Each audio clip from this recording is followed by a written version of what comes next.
বিশ্ববিদ্যালয় প্রশাসনের যেটা দায় এবং দায়িত্ব সেটা হচ্ছে এটা একাডেমিক ক্যালেন্ডারে অন্তর্ভুক্ত করা। পরিবেশ পরিষদ ইটসেলফ একটা হচ্ছে ডাকসুকে নষ্ট করার ষড়যন্ত্রমূলক প্ল্যাটফর্ম। এখন পর্যন্ত প্রশাসন তো প্রত্যেকটা কাজ অনেক বিলেমের মধ্য দিয়ে গিয়েছে। যে ডাকসু গত বছর হওয়ার কথা ছিল, আমরা প্রত্যাশা করেছিলাম, সেই ডাকসু পেছাতে পেছাতে আজকে আরেকটা জুলাই পার হয়ে সেপ্টেম্বরে হচ্ছে। ডাকসুটা যদি গত বছরে সেপ্টেম্বরে হতো তাহলে এই বছর সেপ্টেম্বর অক্টোবর আমরা আরেকটা পেতাম হয়তো, এমনটাই হওয়ার কথা ছিল। সেই ডাকসু অলমোস্ট গত বছর যদি নভেম্বরে হতো এবছর নভেম্বরে পেতাম। সেই ডাকসু পেছাতে পেছাতে অলমোস্ট আমরা পুরো ইন্টারিম পিরিয়ডে হয়তো একটা ডাকসুই পাচ্ছি। এটা একটা মানে বিবেচনার জায়গা, কনসার্নের জায়গা। সেই দিক থেকে তবুও আশা করি যে বিশ্ববিদ্যালয় প্রশাসন দীর্ঘ 15 বছরের ফ্যাসিবাদী পিরিয়ড পার হয়ে একদম নতুন একটা প্রশাসন তৈরি হওয়ার পরে তার যে সক্ষমতা বৃদ্ধির টাইম দরকার, হয়তো তার জন্য এই টাইমটা লেগেছে বলে ধরে নিচ্ছি। তো আশা করি যেহেতু এখন তারা কমিটমেন্ট দিচ্ছে, সিদ্ধান্ত নিচ্ছে, আমরা আশাবাদী তারা পারবে। আমরা কোঅপারেট করবো প্রয়োজনে, শিক্ষার্থীরা কোঅপারেট করবে, অন্যান্য রাজনৈতিক প্ল্যাটফর্মগুলো যারা ডাকসু চায় তারাও নিশ্চয়ই কোঅপারেট করবে। তো এই শিক্ষার্থীদের অধিকারের জন্য প্রত্যেকে কোঅপারেট করবে সেটা আশা করি পারবে। এবং ডাকসুটা অন টাইমে হোক, এবং বিশ্ববিদ্যালয় প্রশাসনের যেটা দায় এবং দায়িত্ব সেটা হচ্ছে এটা একাডেমিক ক্যালেন্ডারে অন্তর্ভুক্ত করা।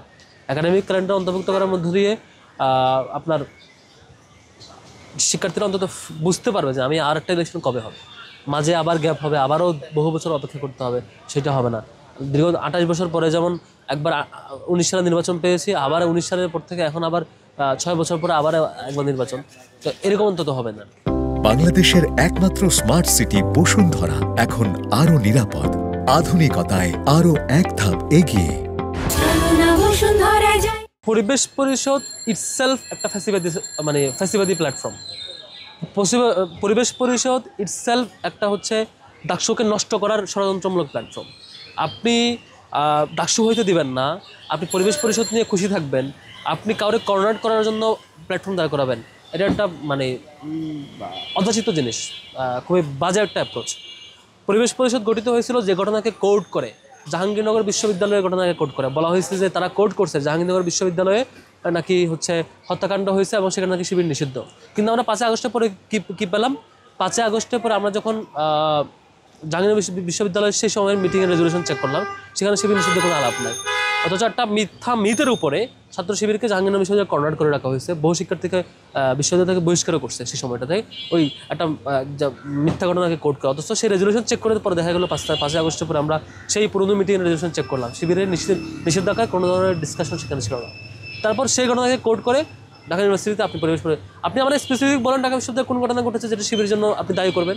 আপনি আমাকে বলেন ঢাকা বিশ্ববিদ্যালয়ের শিবিরের ব্যাপারে কী অ্যালিগেশন আছে, থাকলে আইনি অ্যাকশন দেন, সেটা নেবেন। যে ছাত্র শিবিরের ব্যাপারে ঢাকা বিশ্ববিদ্যালয়ের ঘটনা 1, 2, 3, 4, 5 এই 5টা স্যাম্পল ঘটনা অভিযোগ আছে, আমি আইনি অ্যাকশন নিচ্ছি।